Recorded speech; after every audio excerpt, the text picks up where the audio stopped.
चलो बच्चों, तो आज हम लोग अकाउंट में चैप्टर नंबर 8 कंटिन्यू करें, जिसका नाम दिया हुआ है जर्नल प्रॉपर। देखो, इस चैप्टर में हम लोग जर्नल प्रॉपर की एंट्रीज कर रहे थे ना, कि जिनमें हम लोग टेक्स्ट बुक की फाइनल एक्सरसाइज के कुछ सम्स हम लोग देख रहे थे। आज हम लोग वैसे ही फाइनल एक्सरसाइज का आगे का क्वेश्चन देखें, जो क्वेश्चन नंबर 8 है। इनमें भी हमें जर्नल प्रॉपर की एंट्री ही करनी है। कि जैसे कि क्वेश्चन नंबर 8 में क्या दिया हुआ है कि पास journal entries for the following transaction in journal proper. Journal proper में हमें इनकी एंट्रीज करनी है, कोई नाम नहीं दिया हुआ है, ठीक है, सिंपल एंट्रीज हमें करनी है। तो ऊपर हेडिंग तो जस्ट मैंने ऐसे ही लगा दी कि journal proper book of Shri dash, कोई नाम तो इसमें दिया ही नहीं हुआ है। आप लोग एंट्रीज पे ध्यान दो कि ये जो एंट्रीज है ना क्वेश्चन नंबर 8 में, ये जो सब एंट्रीज दी गई है, ये सब है ना रेक्टिफिकेशन वाली एंट्रीज है। कौन सी एंट्रीज? रेक्टिफिकेशन की। रेक्टिफिकेशन मतलब ये कहलाती है कि कितनी बार अकाउंट में अगर कोई मिस्टेक हो जाए ना, तो उस मिस्टेक को सही करने वाली एंट्रीज।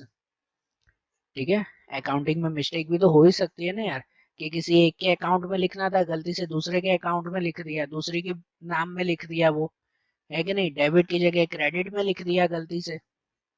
कितनी सारी मिस्टेक हो सकती है, कितनी बार अमाउंट गलत लिख दी, बहुत सारे मिस्टेक होती है ना। तो ऐसी मिस्टेक को जब सही करना हो ना, तो वो जर्नल प्रॉपर में ही लिखा जाता है। तो सही कैसे करेंगे वो समझना, ठीक है, इनके रूल्स खास समझना। जैसे कि पहले में दिया हुआ है कि ₹700 receive from Renuka is recorded in Bhumika's account. कि हमें रेणुका से 700 रुपए मिले, लेकिन गलती से हमने भूमिका के अकाउंट में लिख दिया। हुई ना मिस्टेक, कि हमें मिले रेणुका से 700 रुपए, उसने 700 रुपए दिए, लेकिन गलती से हमने भूमिका के अकाउंट में लिख दिया। ओके, तो इनको इनको सही कैसे करते हैं वो समझना। कि मिले तो रेणुका से, हमने भूमिका के अकाउंट में लिख दिया, मतलब रेणुका के अकाउंट में तो लिखा ही नहीं ना हमने, उसके अकाउंट में तो लिखा ही नहीं ना। तो एक चीज ध्यान रखो कि जिनसे पैसे मिलते हैं ना हमें, ये रूल वाइज याद रख लेना, या तो कहीं पे लिख लेना नोट्स बनाकर, कि जिनसे पैसे मिलते हैं हमें, तो उसका अकाउंट हमेशा क्रेडिट में लिखा जाता है। ये कल भी मैंने रूल बताया था कि जिनसे मिल रहे हैं तो उनका अकाउंट क्रेडिट में लिखा जाता है, और जिनको हम लोग पे कर रहे हैं ना, तो उसका अकाउंट कहाँ लिखा जाता है? डेबिट में। ठीक है ना, जिनसे मिलते हैं तो उसका अकाउंट क्रेडिट में, और जिसको पे करते हैं उसका अकाउंट डेबिट में। तो एक चीज तो समझो कि यहाँ पर रेणुका से मिल रहे हैं तो उसका अकाउंट क्रेडिट में होना चाहिए था, रेणु का अकाउंट क्रेडिट में होना चाहिए था, हमने गलती से भूमि का अकाउंट क्रेडिट में कर दिया। बरोबर। और जब भी गलती सुधारनी हो ना, जिसकी गलती सुधारनी हो, तो उसको अपोजिट साइड पे लिख देते हैं। अपोजिट साइड मतलब गलती से अगर डेबिट में लिख दिया हो तो उसको सही करने के लिए क्रेडिट में लिख देंगे, और अगर गलती से क्रेडिट में लिख दिया हो तो फिर उसको सही करने के लिए डेबिट में लिख देंगे। ओके, तो देखो, अब सही में तो रेणुका को क्रेडिट में होना चाहिए था ना, क्योंकि उनसे पैसे मिले, लेकिन गलती से भूमिका को क्रेडिट में लिख दिया। तो भूमिका को अगर क्रेडिट में लिख दिया गलती से, तो उसको सही करने के लिए क्या करेंगे? भूमिका को डेबिट में लिखेंगे। सही बात है ना। और सही जो एंट्री है, वो सही एंट्री तो रेणुका की है, कि उसका अकाउंट तो क्रेडिट में होना चाहिए, तो रेणुका को क्रेडिट में ही लिखेंगे। बरोबर। या और इजी अगर समझना हो ना, तो ऐसी एंट्री में ये याद रखो कि सही कौन है, सही कौन है और उसको कहाँ पे लिखना है, तो दूसरी जगह पर बाकी का नाम ही लिखेंगे ना। कि जैसे रेणुका से पैसे मिल रहे हैं, तो अगर रेणुका से पैसे मिल रहे हैं तो उसका अकाउंट क्रेडिट में आना चाहिए, मतलब रेणुका अकाउंट क्रेडिट। ठीक है ना, टू रेणुका अकाउंट क्रेडिट, तो डेबिट में किसका नाम? तो डेबिट में भूमिका का नाम, है कि नहीं। भूमिका को गलती से क्रेडिट में लिख दिया था, तो उसको फिर डेबिट में लिखेंगे ना, तो इसलिए भूमिका को फिर डेबिट में। तो एंट्री ऐसे हो जाएगी, Bhumika account debit to Renuka account. कितना हो जाएगा? ₹700। समझ आई ये बात, है कि नहीं? देखो, इनको और थोड़ा डिटेल में समझाऊं ना, पहला क्वेश्चन है ना, तो इसलिए पूरी डिटेल में समझा रहा हूँ, फिर आगे सेम रूल्स हैं सब में। अगर कभी ऐसे रेक्टिफिकेशन में और भी माइंड में कंफ्यूजन होती है ना, तो क्या करते हैं पता है, उसकी सही और गलत एंट्री लिख दिया करो। कि इसकी सही एंट्री ये होनी चाहिए थी कि हमें रेणुका से पैसे मिले, तो सही एंट्री होनी चाहिए थी कैश अकाउंट डेबिट। ठीक है, हैंड राइटिंग थोड़ी ऐसे हो से है, ध्यान देना। सही एंट्री होनी चाहिए थी cash account debit to to Renuka account. सही में तो ये ना कि हमें पैसे मिले तो रेणुका अकाउंट क्रेडिट में और डेबिट में कैश अकाउंट। ऐसा होना चाहिए था कि 700 रुपए मिले, लेकिन गलती से लिख दिया हमने भूमिका, मतलब गलती से एंट्री कर दी हमने कैश अकाउंट डेबिट। ये जो अकाउंटेंट की गलती हुई होगी ना, क्या गलती हुई होगी वो समझा रहा हूँ आपको, कि उसने गलती से ऐसे एंट्री कर दी कि cash account debit to to Bhumika account. ठीक है, उसने गलती ये कर दी cash account debit to Bhumika account. मतलब एक्चुअली क्या होना चाहिए था कि क्रेडिट में रेणुका का नाम आना चाहिए था, लेकिन गलती से क्रेडिट में भूमिका का नाम। तो कैश अकाउंट तो उसने सही लिखा है कि cash account debit to Renuka account है, ये सही एंट्री आनी चाहिए थी, लेकिन उसने जो गलत एंट्री की ना, तो उसमें भी कैश की तो अपनी जगह फिक्स उसने रखी, लेकिन गलती से रेणुका की जगह भूमिका लिख दिया। तो इसलिए कैश तो अपनी जगह पर सही है ना, तो उसको नहीं सुधारते, यहाँ पे कैश नहीं लिखा जाता कहीं पर भी। और वैसे भी जर्नल प्रॉपर में कैश तो लिखते ही नहीं है हम लोग, तो कैश यहाँ पे नहीं लिखा जाएगा। तो इसमें क्या करते हैं, जो गलत एंट्री हो गई ना, जो गलत एंट्री हो गई ना उसको सुधारते हैं। कैसे सुधारते हैं कि गलत एंट्री को सुधारने के लिए उसको उल्टा लिख देते हैं कि यहाँ पर ये भूमिका अकाउंट कहाँ पर है, क्रेडिट में ना, तो उसको सुधारने के लिए लिख देंगे भूमिका अकाउंट डेबिट में। और उसके बाद सही एंट्री कर देंगे कि सही में रेणुका अकाउंट क्रेडिट में होना चाहिए ना, सही में रेणुका अकाउंट क्रेडिट में होना चाहिए, तो सही में रेणुका अकाउंट क्रेडिट में लिख देंगे। तो भी रूल वाइज तो यही एंट्री हुई ना, कौन सी, कि Bhumika account debit to Renuka account. बरोबर, समझ आई भी ये बात है? ठीक है ना? तो ऐसे करो या वैसे करो, रूल वाइज एंट्री तो वही होने वाली है ना? और इनमें इनमें सिंपल ही याद रखा करो कि जो सही है उसे एक बार लिख दो, उसे सही जगह पे लिख दो, और बाकी उल्टी जगह पर उसका नाम ही आएगा दूसरा। कि रेणुका से पैसे मिले तो उसको सही जगह पर क्रेडिट में लिख दो, तो डेबिट में दूसरा नाम भूमिका अकाउंट। ओके, ऐसे ही देखो दूसरा, कि सेकेंड एंट्री यहाँ पर दी गई है कि 1000 receive from Upadesh for bad debt return off in past which is credited to Upadesh account. यहाँ ऐसा दिया हुआ है कि उपदेश से हमें बैड डेब जो है वो क्या कहते हैं कि भाई रिटर्न मिली है, मतलब पहले पैसे डूब चुके थे वो अब फिर से मिले हैं। ₹1000 receive from Upadesh for bad debt return off in the past. भाई पहले बैड डेब मान ली थी कि डूबे हुए पैसे हैं, लेकिन वो डूबे हुए पैसे भी वापस मिल गए 1000 रुपए।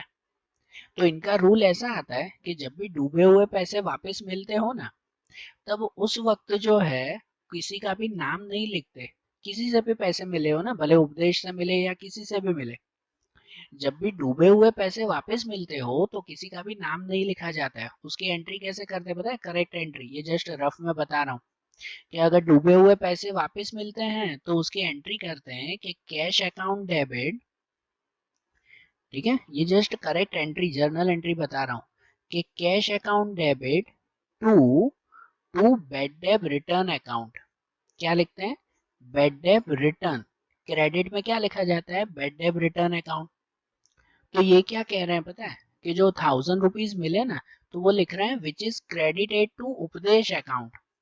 मतलब क्रेडिट में बैड डेब रिटर्न लिखना था ना, उन्होंने गलती से क्रेडिट में उपदेश नाम लिख दिया। मतलब उन्होंने कैसी एंट्री की होगी पता है, कि cash account debit to Upadesh account, है कि नहीं? उन्होंने गलती से ये लिख दिया होगा, जो भी अकाउंटेंट होगा ना, तो उसने ये गलती कर दी कि cash account debit to Upadesh account लिख दिया, क्रेडिटेड टू उपदेश। तो अब ये तो गलत है ना, क्रेडिट में क्या आना चाहिए, बैड डेब रिटर्न। तो अभी मैंने बताया ना, इसको सिंपल याद रखना हो ना तो ऐसे याद रखो कि जो सही एंट्री है ना उसको लिख दो, और उल्टी जगह पर फिर जो गलत लिखा है वो, कि सही में क्रेडिट में क्या आना चाहिए, बैड डेब रिटर्न आना चाहिए, तो वो बैड डेब रिटर्न लिखेंगे क्रेडिट में। और गलती से क्रेडिट उपदेश को कर दिया ना, तो उसको सुधारने के लिए उपदेश को आप कहाँ पे लिखेंगे, डेबिट में। गलती सुधारने के लिए उल्टी साइड पे लिख देते हैं ना। यहाँ पे लिखा हुआ है क्रेडिटेड टू उपदेश अकाउंट, के उपदेश को गलती से हमने क्रेडिट कर दिया, तो उपदेश को डेबिट कर देंगे सुधारने के लिए, और क्रेडिट में सही क्या आना चाहिए था, तो सही आना चाहिए था बैड डेब रिटर्न अकाउंट, तो वो सही में बैड डेब रिटर्न लिखा ना, तो इसलिए ये रेक्टिफिकेशन वाली, इसको सही करने वाली एंट्री क्या हो गई हमारी, कि Upadesh account debit to bad debt return account, और अमाउंट अमाउंट तो वही लिखेंगे 1000 रुपीज। बरोबर, समझ आई ये बात, क्लियर हुआ ना ये भी। अब ऐसे ही इसमें थर्ड वाला दिया हुआ है, इसमें दिया हुआ है 800 paid to Sharma is debited to Verma account. ये भी गलती हो गई ना, कि भाई 800 पेड टू शर्मा, हमने शर्मा को पे किए लेकिन गलती से वर्मा के अकाउंट में लिख दिया।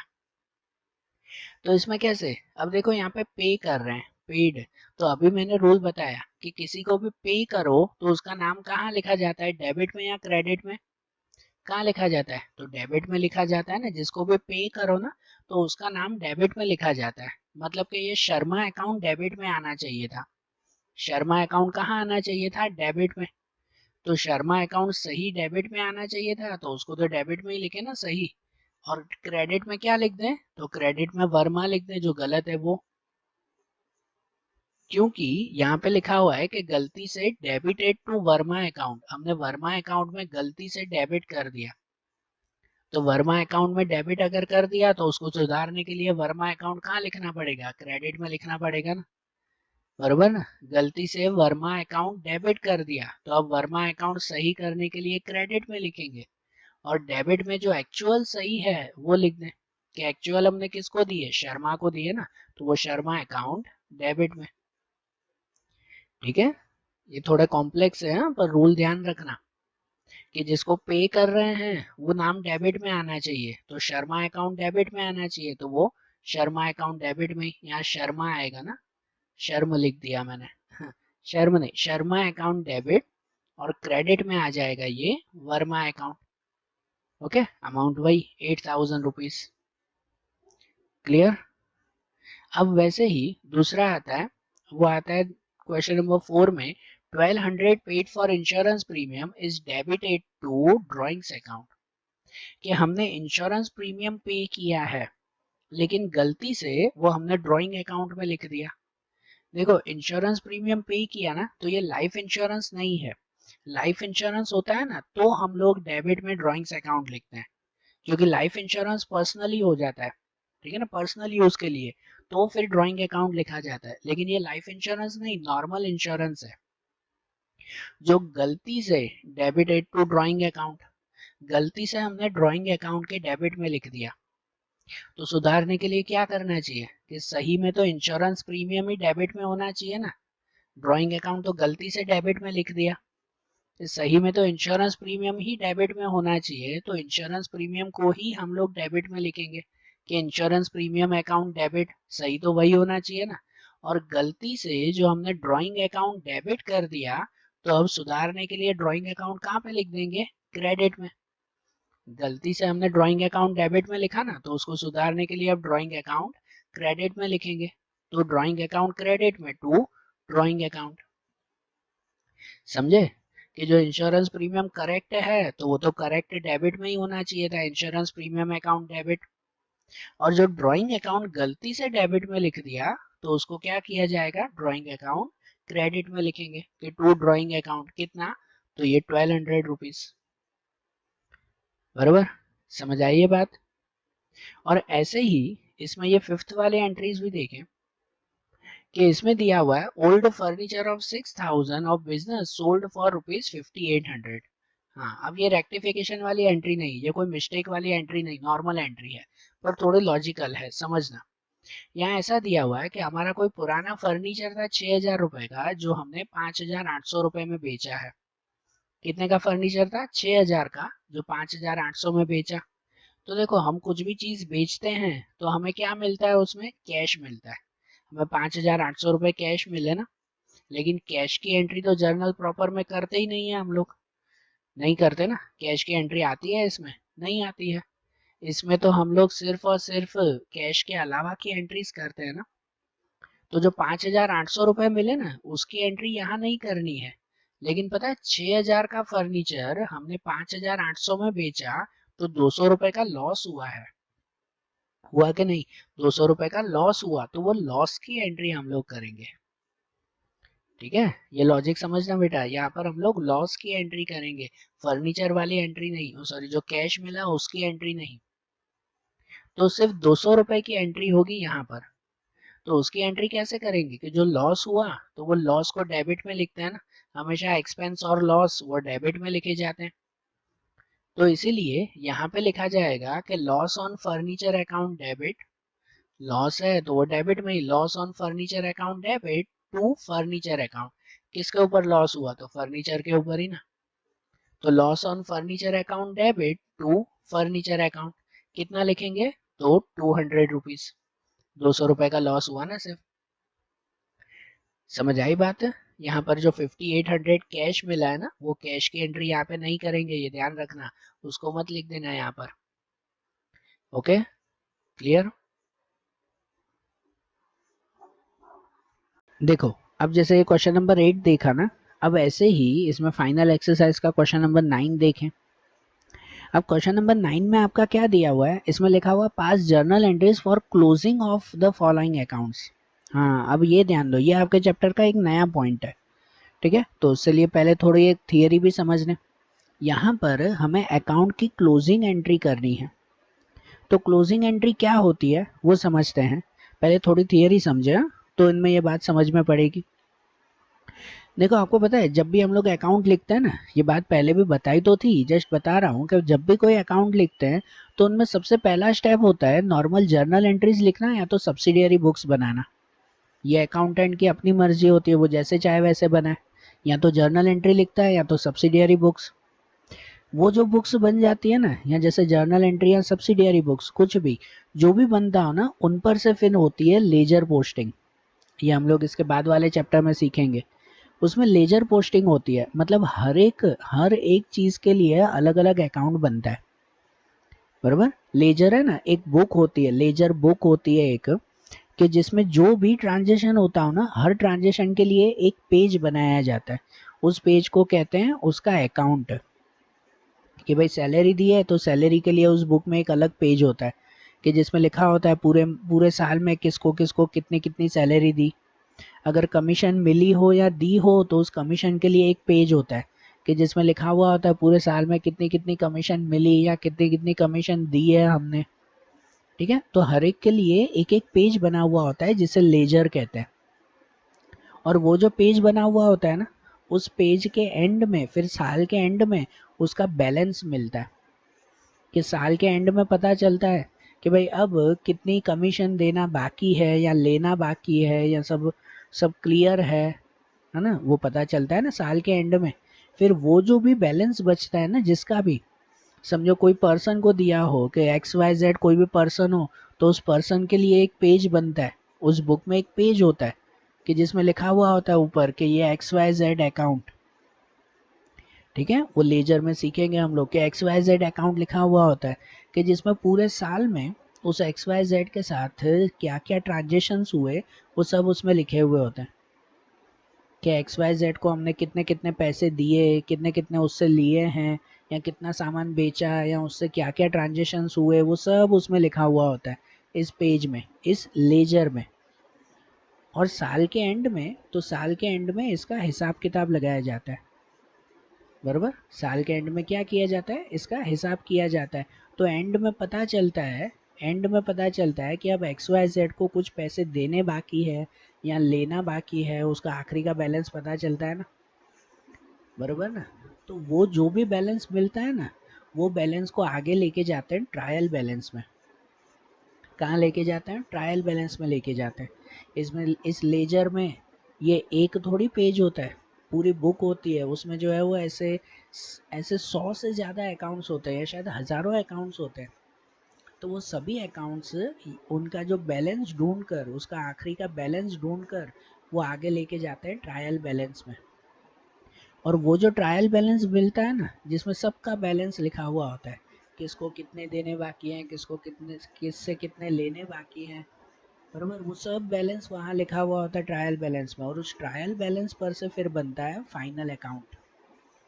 कि हमारे साल का आखिरी अकाउंट कि जिससे हमें हमारे बिजनेस का प्रॉफिट और लॉस पता चलता है, ठीक है। और फाइनल अकाउंट में बनते हैं ये तीन चीज़ें।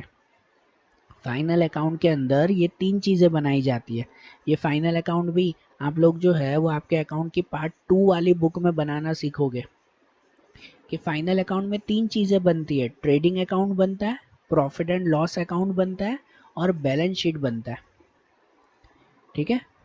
तो हमारा जो ये क्वेश्चन नंबर 9 दिया हुआ है ना जर्नल प्रॉपर का, कि क्लोजिंग एंट्रीज करनी है हमें। क्लोजिंग एंट्री ये कहलाती है कि ट्रायल बैलेंस में आपको आखिरी का बैलेंस दिया हुआ है। आपको जो क्वेश्चन 9 के क्वेश्चन है ना उसमें लिखा हुआ होगा कि हाँ भाई परचेज का बैलेंस इतना पड़ा हुआ है, सेल का बैलेंस इतना है, सैलरी का बैलेंस इतना है, वो सब बैलेंस आपको दिया हुआ है और आपको बताना है कि उसको क्लोज करके फाइनल अकाउंट में कहाँ लेके जाते हैं। ट्रेडिंग अकाउंट में लेके जाते हैं कि प्रॉफिट एंड लॉस अकाउंट में, ठीक है। बैलेंस शीट में वो नहीं, क्लोजिंग एंट्री बैलेंस शीट में नहीं होती। उसका पूरा रीजन आप उस चैप्टर में सीखोगे फिर, ठीक है ना, फाइनल अकाउंट वाले चैप्टर में। अभी हमें ये समझना है कि फाइनल अकाउंट बनाते वक्त, अब ये ध्यान से समझना कि फाइनल अकाउंट बनाते वक्त हर एक बैलेंस जो आपका बचा हुआ है ना साल के एंड में, जिसका जितना जितना बैलेंस बचता है, तो वो सब बैलेंस कहाँ लेके जाते हैं, ट्रेडिंग अकाउंट में कि प्रॉफिट एंड लॉस अकाउंट में। तो उसके लिए रूल ऐसे याद रखो कि ट्रेडिंग अकाउंट में वो बैलेंस लेके जाते हैं जो सिर्फ परचेस और सेल रिलेटेड हो। कौन से related? Purchase related and sale related हो, तो वही चीज़ें हम लोग ट्रेडिंग अकाउंट में लेके जाते हैं। मतलब कि परचेस या सेल या परचेस रिटर्न, सेल रिटर्न, वही ट्रेडिंग अकाउंट में लेके जाएंगे। और कहाँ पे? डेबिट में या क्रेडिट में? तो ये रूल याद रखो कि डेबिट में परचेस और सेल रिटर्न वो डेबिट में लेके जाएंगे। परचेस हमेशा डेबिट में ही आता है ना, ये तो रूल ही पता है ना हमें। और सेल रिटर्न वो भी डेबिट में ही आता है। तो ट्रेडिंग अकाउंट के डेबिट में परचेस और सेल रिटर्न लिखेंगे। और क्रेडिट में क्या लिखते हैं? तो क्रेडिट में लिखते हैं सेल और परचेस रिटर्न। मतलब आपको जो भी बैलेंस दिया हुआ हो ना, उन बैलेंस में अगर purchase, sale, purchase return, sale return ये चीज़ें हो ना, तो उसे क्लोजिंग एंट्रीज में क्लोज करके ट्रेडिंग अकाउंट में ट्रांसफ़र करते हैं। कहाँ ट्रांसफ़र करते हैं? ट्रेडिंग अकाउंट में। और दूसरा, कोई भी तरह की इनकम या एक्सपेंस हो, क्या हो? कोई भी तरह की इनकम या कोई भी तरह का एक्सपेंस, तो उसे ट्रांसफ़र करते हैं हम लोग प्रॉफिट एंड लॉस अकाउंट में। उसे कहाँ ट्रांसफ़र किया जाता है? प्रॉफिट एंड लॉस में। और उसमें डेबिट साइड पे एक्सपेंस या लॉस, कोई भी तरह का एक्सपेंस या लॉस हो ना, तो उसे डेबिट में ट्रांसफ़र करते हैं। और कोई भी तरह का इनकम या तो गेन हो या कोई भी तरह का फ़ायदा, कोई भी तरह की इनकम हो, तो उसे प्रॉफिट एंड लॉस अकाउंट के क्रेडिट साइड पे ट्रांसफ़र करते हैं, ठीक है ना। इसे ट्रांसफ़र करना ही वो हम लोग क्लोजिंग करना कहते हैं। कि साल के एंड में आखिरी जो बैलेंस मिल गया ना, उस बैलेंस को क्लोज करके मतलब वो आखिरी का बैलेंस ढूंढ कर वो यहाँ लेके जाते हैं, या तो ट्रेडिंग अकाउंट में या तो प्रॉफिट एंड लॉस में। कि कोई परचेज सेल हो तो ट्रेडिंग अकाउंट में लेके जाते हैं। प्रॉफिट एंड लॉस मतलब कि कोई भी इनकम या एक्सपेंस हो तो उसे प्रॉफिट एंड लॉस में। और कैसे लेके जाएंगे वो समझना, उसकी जर्नल एंट्री कैसे। जैसे एक एग्जांपल कि सपोज सैलरी अकाउंट है, आपको दिया हुआ है कि सैलरी, उसका अकाउंट जो है वो 3000 रुपीज़ पड़ा हुआ है, जस्ट एग्जाम्पल। तो उसकी क्लोजिंग एंट्री कैसे करेंगे? तो पहले सोचो कि सैलरी को कहाँ लेके जाना है। सैलरी को कहाँ लेके जाना है? ट्रेडिंग में कि प्रॉफिट एंड लॉस में? तो salary account profit and loss में जाता है ना। ट्रेडिंग में तो खाली ये चार चीज़ें होती है, हाँ? ट्रेडिंग में खाली ये चार चीज़ें, परचेस और सेल रिटर्न, सेल और परचेस रिटर्न, ठीक है। बाकी ये सैलरी एक्सपेंस है तो वो प्रॉफिट एंड लॉस में। और प्रॉफिट एंड लॉस के कहाँ पे लिखते हैं? डेबिट में ना। प्रॉफिट एंड लॉस के डेबिट में ना। तो इसका मतलब ये है कि अगर सैलरी दिया हुआ है ना, तो profit and loss account debit लिखेंगे, सैलरी डेबिट में नहीं लिखेंगे। कोई भी क्लोज करना हो तो उसका उसका नेचर तो समझो उल्टा होता है। सैलरी भले एक्सपेंस है लेकिन लिखते वक्त तो उसे क्रेडिट में, profit and loss account debit में लिखेंगे। ये जो डेबिट एंड क्रेडिट दिया हुआ है वो इनके लिए दिया हुआ है। मतलब सैलरी अकाउंट की जर्नल एंट्री हो जाएगी कि भाई सैलरी की जर्नल एंट्री हो जाएगी उसे यहाँ ट्रांसफ़र करने के लिए, कि उसमें profit and loss account debit, ये शॉर्ट में लिख रहा हूँ कि profit and loss account debit, क्योंकि ये एक्सपेंस है तो एक्सपेंस कहाँ लिखा जाता है, डेबिट में ना, तो इसीलिए profit and loss account debit to salary, कि सैलरी अकाउंट कहाँ चला जाएगा, क्रेडिट में। क्लोजिंग कर रहे हैं ना, तो सैलरी भले एक्सपेंस है उसे कहाँ लिखा जाएगा, क्रेडिट में लिखा जाएगा। डेबिट में ये लिखेंगे जहाँ ट्रांसफ़र कर रहे हैं। ठीक है। अब इसके अलावा अगर आपको दिया हुआ हो कि भाई सेल्स, सैलरी के अलावा अगर सेल्स दिया हुआ है तो उसकी जर्नल एंट्री कैसे करेंगे कि सेल किस में आता है, ट्रेडिंग में या प्रॉफिट एंड लॉस में, तो ट्रेडिंग में आता है ना, सेल्स ट्रेडिंग में आता है। और कहाँ आता है, डेबिट या क्रेडिट में, तो सेल्स क्रेडिट में आता है। तो इस सेल्स क्रेडिट में आता है, इसका मतलब ट्रेडिंग अकाउंट हम लोग क्रेडिट में लिखेंगे। ट्रेडिंग अकाउंट कहाँ पे लिखेंगे, क्रेडिट में, और डेबिट में फिर क्या लिखेंगे, ये सेल्स अकाउंट, बराबर ना। क्लोजिंग करते वक्त ये सेल्स अकाउंट उल्टी जगह पर लिखते हैं, क्रेडिट में नहीं डेबिट में, और क्रेडिट में ये नाम लिखेंगे जहां ट्रांसफर कर रहे हैं उसका नाम, ये ट्रेडिंग अकाउंट। तो एंट्री हो जाएगी sales account debit to trading account. Okay, तो सिंपल सी एंट्री है। ये जो क्वेश्चन है आपका क्वेश्चन नंबर 9 वो सिंपल सा है, खाली आपको ट्रांसफर करना है कि उसको ट्रेडिंग अकाउंट में ट्रांसफर करो या तो प्रॉफिट एंड लॉस अकाउंट में ट्रांसफर करो। ओके, तो देखो अब एक एक करके देखते जाए। जैसे कि इसमें सबसे पहला दिया हुआ है कि इंटरेस्ट एक्सपेंस अकाउंट 1000 रुपीज़। भाई इंटरेस्ट का एक्सपेंस, ये खर्चा 1000 रुपये का बैलेंस पड़ा हुआ है। तो देखो ये एक्सपेंस है, इसे कहाँ ट्रांसफ़र करते हैं, प्रॉफिट एंड लॉस में। दो ही तो ऑप्शन है, या तो ट्रेडिंग में या तो प्रॉफिट एंड लॉस में। तो ये इंटरेस्ट एक्सपेंस कहाँ ट्रांसफ़र करते हैं, प्रॉफिट एंड लॉस में। और प्रॉफिट एंड लॉस में कहाँ पे एक्सपेंस हो तो कहाँ पे लिखते हैं, डेबिट में ना।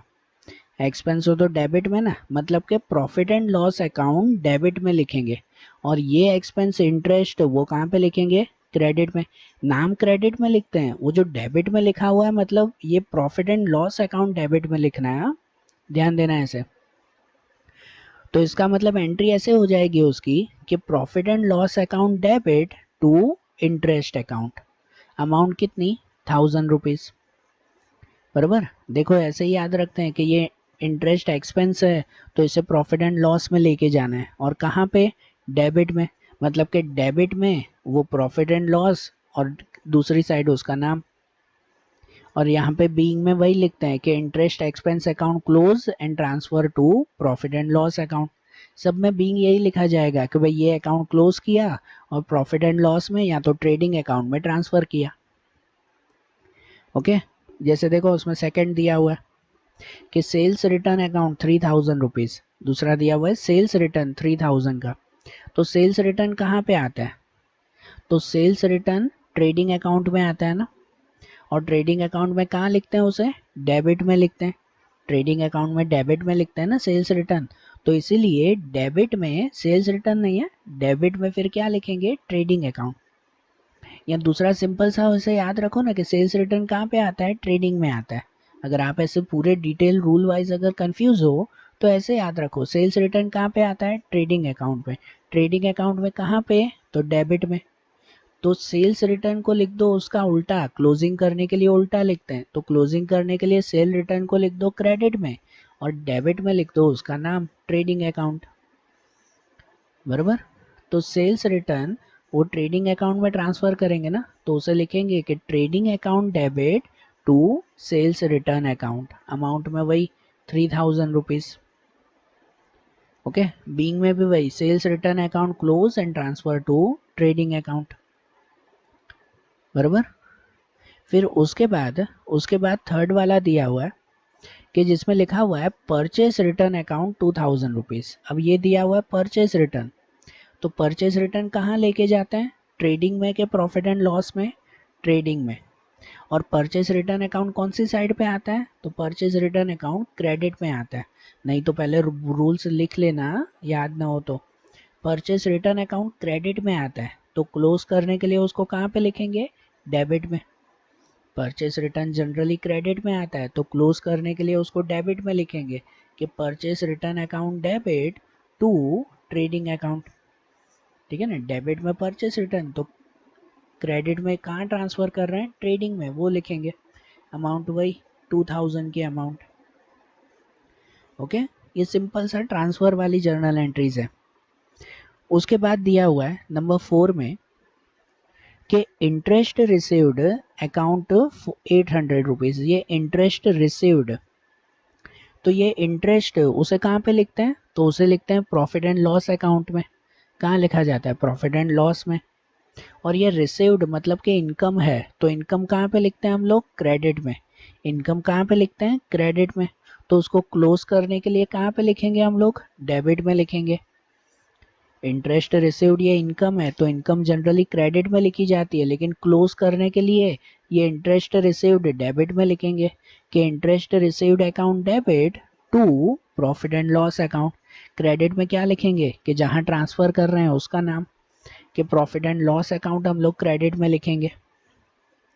तो एंट्री ये हो जाएगी ना, interest received account debit to profit and loss account 800 rupees. Okay, फिर उसके बाद नंबर 5 ये दिया हुआ है एडवर्टाइजमेंट एक्सपेंस अकाउंट। तो एडवर्टाइजमेंट एक्सपेंस कहाँ ट्रांसफर करते हैं, प्रॉफिट एंड लॉस में, ट्रेडिंग में नहीं ना, प्रॉफिट एंड लॉस में ट्रांसफर करते हैं। ये एक्सपेंस है, और एक्सपेंस है तो जनरली कहाँ लिखा जाता है, डेबिट में। लेकिन क्लोज करने के लिए एक्सपेंस को कहाँ पे लिखेंगे, क्रेडिट में लिखेंगे, ठीक है ना। एक्सपेंस डेबिट में होता है, लेकिन क्लोज करने के लिए उसकी उल्टी एंट्री करते हैं, कहाँ लिखते हैं, क्रेडिट में। तो ये एडवर्टाइजमेंट एक्सपेंस अकाउंट क्रेडिट में लिखेंगे, और डेबिट में कहाँ ट्रांसफर कर रहे हैं उसका नाम, तो कहाँ ट्रांसफर कर रहे हैं, प्रॉफिट एंड लॉस में। तो डेबिट में वो लिखेंगे profit and loss account debit. बराबर, कितनी अमाउंट, तो ये 1500 की अमाउंट।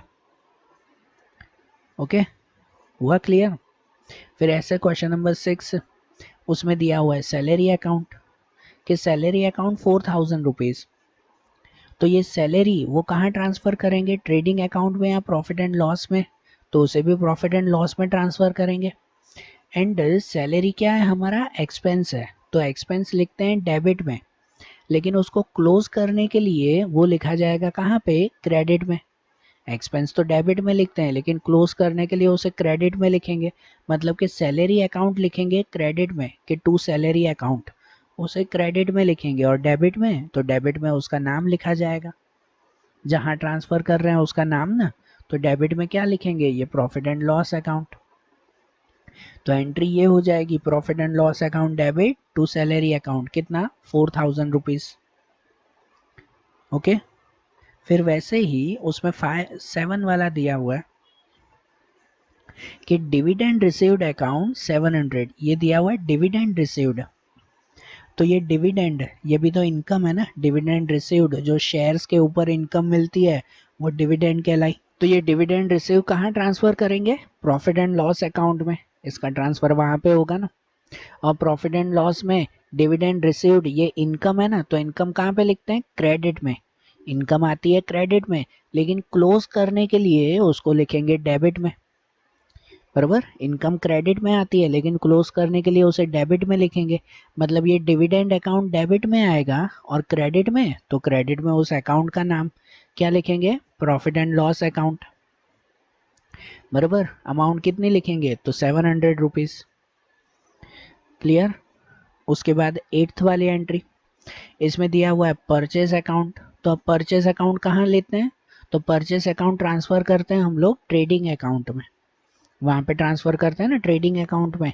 और परचेज कहाँ लिखा जाता है, डेबिट या क्रेडिट में, तो परचेज लिखा जाता है जनरली डेबिट में, लेकिन क्लोज करने के लिए उसको लिखेंगे कहाँ पे, क्रेडिट में। परचेज अकाउंट डेबिट में लिखा जाता है, लेकिन क्लोजिंग के लिए उसको क्रेडिट में लिखेंगे। मतलब कि परचेस अकाउंट क्रेडिट में लिखा जाएगा, और डेबिट में लिखा जाएगा उसका नाम, ट्रेडिंग अकाउंट जहां ट्रांसफर कर रहे हैं, कि ट्रेडिंग अकाउंट डेबिट होगा, और क्रेडिट में ये परचेस अकाउंट, अमाउंट 5000 रुपीज। बराबर। और उनके बाद 9th वाला दिया हुआ है सेल्स अकाउंट, कि सेल्स अकाउंट ट्रांसफर करना है। तो सेल्स अकाउंट कहाँ ट्रांसफर करेंगे, ट्रेडिंग अकाउंट में ही, ट्रेडिंग अकाउंट में ट्रांसफर करेंगे ना उसे।